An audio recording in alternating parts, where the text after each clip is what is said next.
are using tear gas against protesters as farmers travel to New Delhi and demand guaranteed prices for their crops.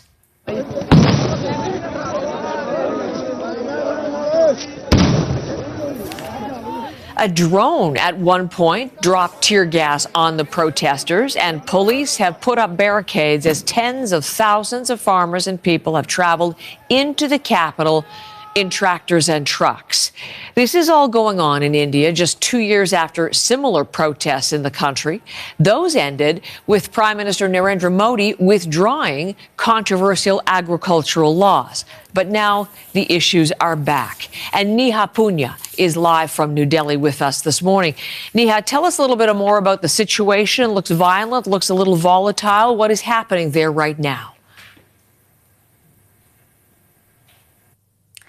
Well, Heather, we've seen some very dramatic scenes unfold on what is likely only the first day of a very long protest, according to 200 farmer unions.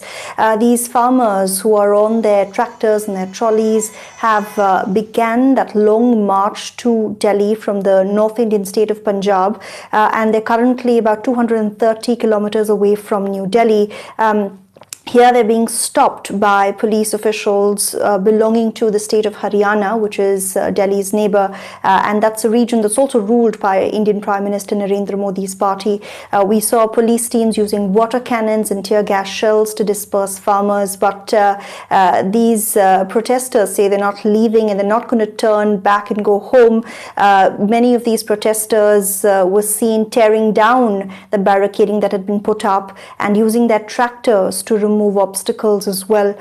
These farmers say that they plan to march all the way to Delhi, where they will hold the government accountable to promises it made 2 years ago.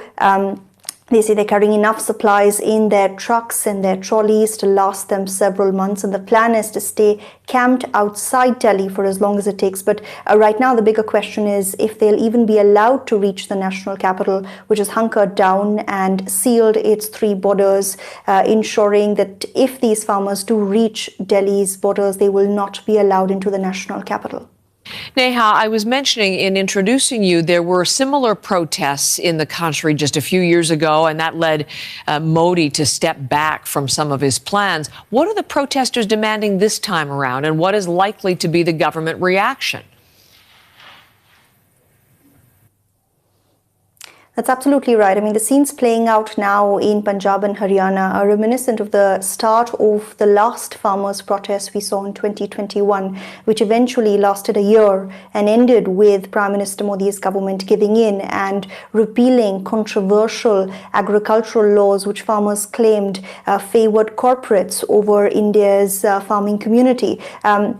Back then, the government had also agreed to several other demands the farmers had made, including bringing in a law which would guarantee them higher government support for their farm income, which farmers want to sell at state-controlled agricultural markets. They say that's not happened. They want their loans waived off.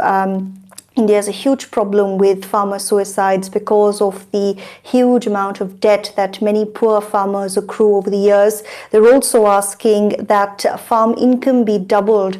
This is a promise that Mr. Modi has made over 2 terms. He said that he's pro-farmer and he wants to help them earn more money because farm holdings have become smaller over the years. But farmers say none of that has happened, which is why they've been forced to come back onto the streets to demand their dues.